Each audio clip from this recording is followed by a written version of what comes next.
Delhi Gujarat to Bengal बदजुबानी पर बवाल। जी हां, इन दिनों राजनीति में मर्यादा और अमर्यादा की लड़ाई लड़ी जा रही है। दिल्ली में एमसीडी चुनाव है और गुजरात में अब विधानसभा चुनाव के लिए वोट डाले जाने वाले हैं, लिहाजा वहां वोट के लिए नेता बदजुबानी में जुटे हैं। तो ममता बनर्जी के मंत्री अखिल गिरी के राष्ट्रपति द्रौपदी मुर्मू पर आपत्तिजनक बयान से सियासी तूफान उठ खड़ा हो गया है। बंगाल में प्रदर्शन शुरू हो गए हैं। আমরা রূপের বিচার করি না, তোমার রাষ্ট্রপতির চেয়ারকে আমরা সম্মান করি। তোমার রাষ্ট্রপতি কেমন দেখতে বাবা?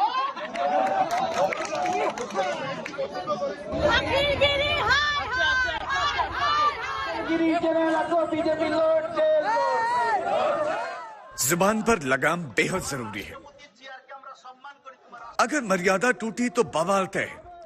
पश्चिम बंगाल में ये जो कुछ हो रहा है उसी अमर्यादित बयान के खिलाफ है। बंगाल सुलग रहा है, बीजेपी सड़क पर उतर चुकी है। ममता बनर्जी के मंत्री अखिल गिरी का पुतला फूंका जा रहा है।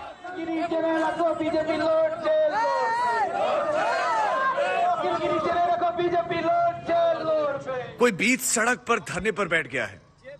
बंगाल के अलग अलग शहरों में अखिल गिरी के खिलाफ मामले दर्ज हो रहे हैं। बीजेपी का ये गुस्सा, ये तल्ख तेवर राष्ट्रपति द्रौपदी मुर्मू पर अखिल गिरी के बयान को लेकर है। सुनिए पहले वो बयान।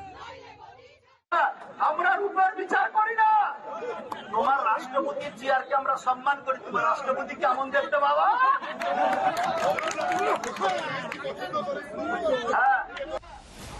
अखिल गिरी ने शर्मनाक बयान नंदीग्राम में एक सभा को संबोधित करते हुए दिया। जनता जनार्दन के दरबार में उनकी जुबाने मर्यादा लांघ दी।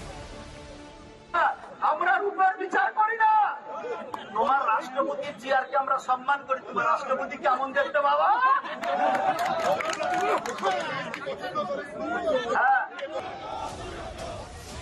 ममता के मंत्री के इस बयान पर सियासत सुलग उठी। तभी अखिल गिरी का एक और वीडियो सामने आ गया। কথাবার্তা এমন বলবে, আর একটা শোভনীয় কথাবার্তা বলো, বিরোধী দলনেতা হয়েছে তাই বলি যে বলো দেখতে খারাপ। আহা, দেখতে খারাপ। দ্রৌপদী মুর্মুকে কেমন দেখতে? দ্রৌপদী মুর্মুকে কেমন দেখতে শুভেন্দু বলুক এখানে দাঁড়িয়ে নন্দীগ্রাম। মনোজ টিগ্গাকে কেমন দেখতে? তোমাকে দেখতে সুন্দর, ভিতরটা পুরো ক্যান্সার।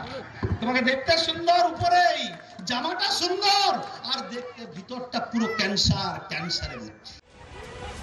मंत्री की ऐसी बदजुबानी ने बीजेपी को मौका दे दिया। पार्टी अब राष्ट्रपति मुर्मू पर आपत्तिजनक बोल को महिला सम्मान से जोड़ रही है, आदिवासियों के अपमान से जोड़ रही है। देश के राष्ट्रपति पर अभद्र टिप्पणी का होना तृणमूल सरकार के संस्कारों का दर्शन है।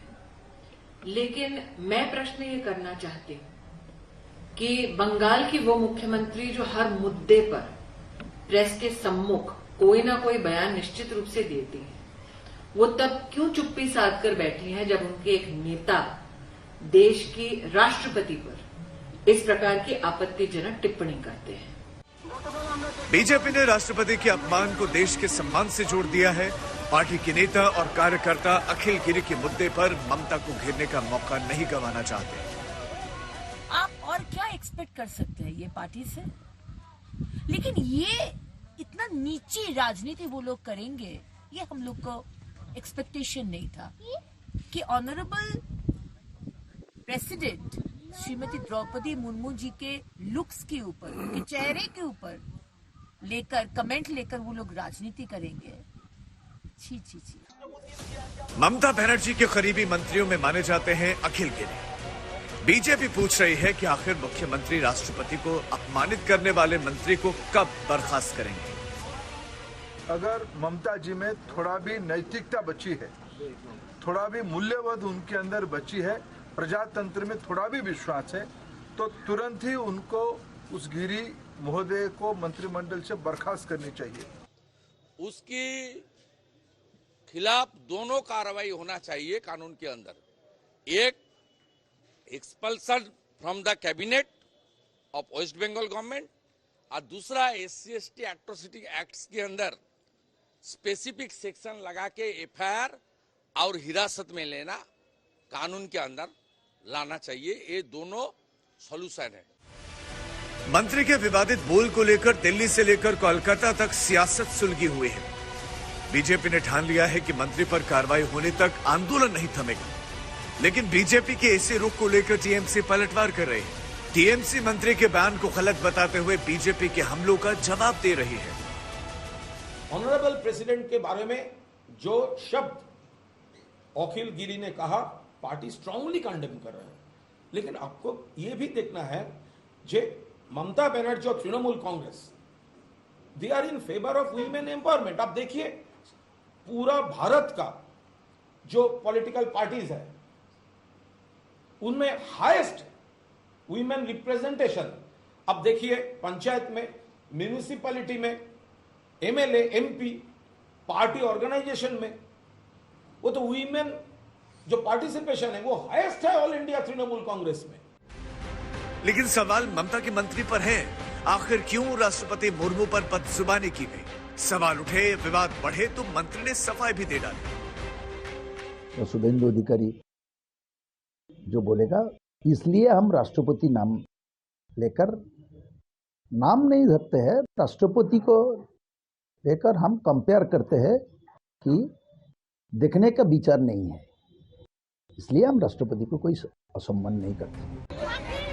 लेकिन लगता है कि ये सफाई काम नहीं आने वाली। बीजेपी ने राज्यपाल को कार्रवाई करने के लिए चिट्ठी लिख डाली है। अखिल गिरी के खिलाफ पुलिस केस भी दर्ज हुए हैं और टीएमसी ने तो किनारा ही कर लिया है। ऐसे में मंत्री की मुसीबत और बढ़ सकती है। कोलकाता से सूर्याग्नि रॉय के साथ आज तक ब्यूरो।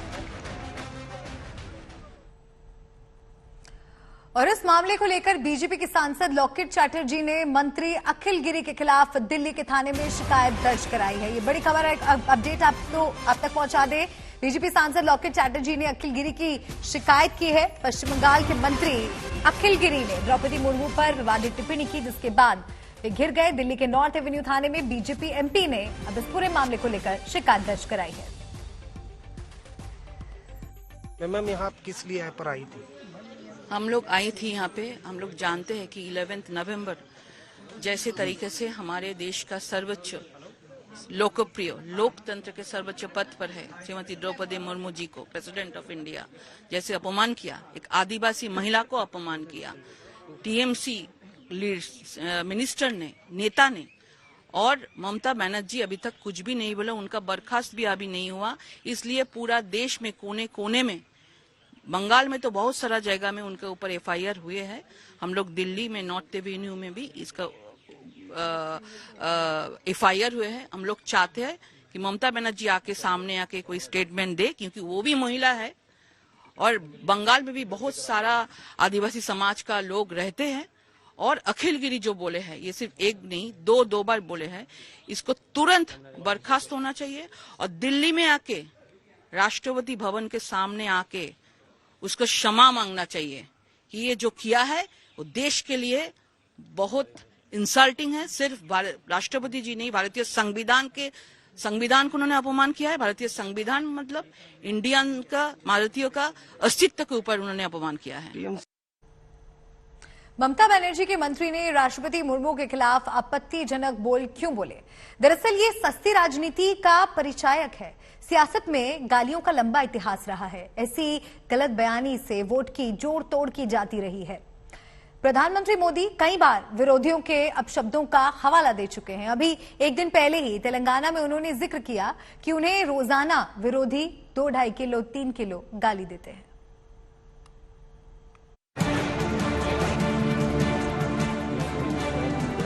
मैं डेली 2 किलो 2.5 किलो 3 किलो ગાલી ખાતા હું।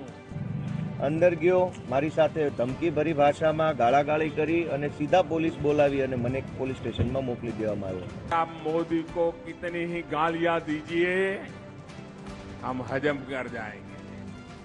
पीएम मोदी का ये बयान महज इत्तेफाक नहीं, उनका ऐसा बयान पहली बार भी नहीं, वो पहले भी बोल चुके हैं और जमकर विरोधियों पर निशाना भी साधा है। एक बार फिर प्रधानमंत्री ने उस बदजुबानी का हवाला दिया है। कभी कभी लोग पूछते हैं कि मोदी जी आप थकते नहीं हो। अब कल मैं दिल्ली में था सुबह, फिर कर्नाटका में, फिर तमिलनाडु में, फिर रात को आंध्र में और अभी तेलंगाना में। तो लोग मुझे पूछते हैं थकते नहीं हो, तो मैंने उनको समझाया, देखो भाई मैं डेली 2 किलो, 2.5 किलो, 3 किलो गाली खाता हूं।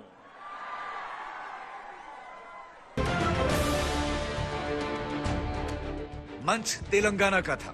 प्रधानमंत्री एक दिन पहले जब तेलंगाना में भारी भीड़ को संबोधित कर रहे थे तो उन्होंने बखूबी जिक्र किया कि कैसे उनके खिलाफ सियासी मर्यादा लांघी जाती है, फिर भी वो बेफिक्र रहते हैं।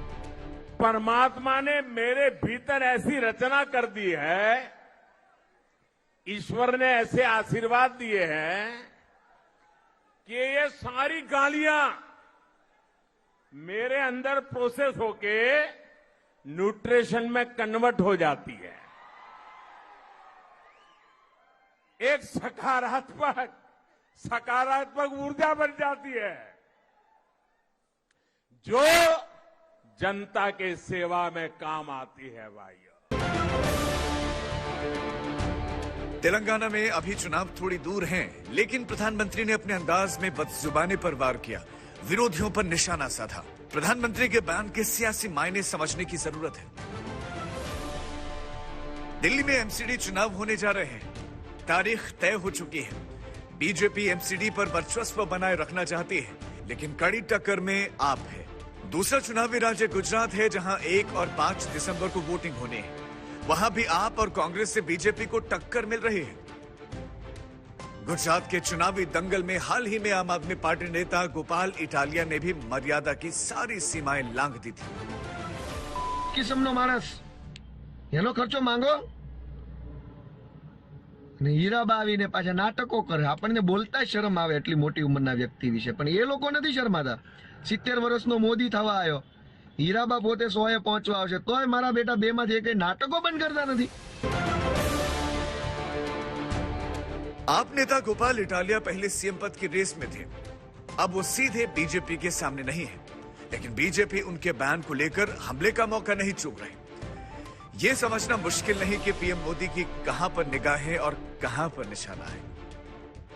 182 सीट वाले गुजरात विधानसभा चुनाव में बीजेपी सत्ता पर फिर कब्जा करने के लिए एड़ी चोटी का जोर लगा रही है, और पार्टी को पता है कि पीएम मोदी पर विरोधियों की बदजुबानी का कितना बड़ा असर उनके पक्ष में होगा। संकेत साफ है, प्रधानमंत्री मोदी ने अब शब्दों का हवाला देकर दूर का निशाना साधा है। आज तक ब्यूरो। और सियासी लड़ाई का एक सेंटर दिल्ली बना हुआ है, यहां भी मुद्दा चुनावी है। एमसीडी चुनाव की तारीखों का ऐलान हो चुका है, इसके साथ ही यहां भी बदजुबानी शुरू हो गई है।